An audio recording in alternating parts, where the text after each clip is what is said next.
Hello, I'm Michael Dawson. And I'm Jay Keeler. We're from Northern Brewer, and this is Brewing TV's review of Heretic Brewing Company's Evil Cousin, which is their take on the Imperial IPA. The West Coast Imperial IPA. It's a bold, in-your-face hop monster with a light, easy-drinking malt character that allows the hops to stand out. The hop character in this beer is intentionally on the dank side. Big, sticky, aggressive. This beer is for those who cannot get enough hops. Heretic invites us to join them on the dank side. Let's go to the dank side, Jake Keeler. Well, it's definitely dank. First thing, right off the bat, you get a peppery, resiny pine quality out of the aroma.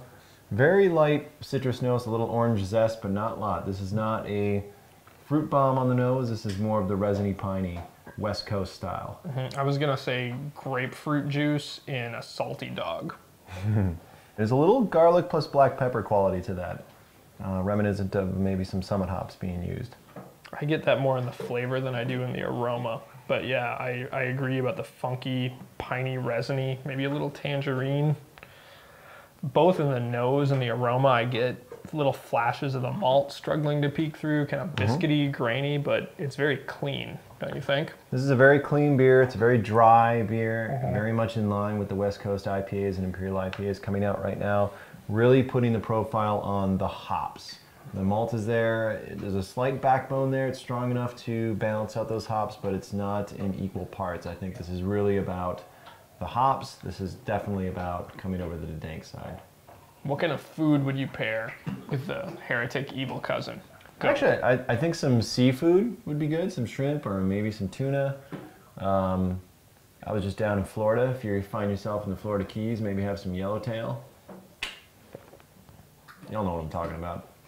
Well, it's cool to have some of Jamil Zainashev's pro beers because we've had his home brews in the past, and we got to taste some of his prototype beers for Heretic Brewing when we were out there for a past Brewing TV episode, which you can check out at brewingtv.com and northernbrewer.com/brewingtv.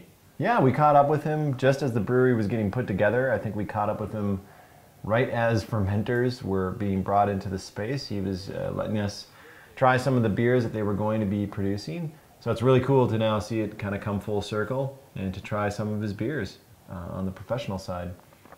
We can all tap into his knowledge as well through his published works, Brewing Classic Styles and Yeast, a guide to fermentation.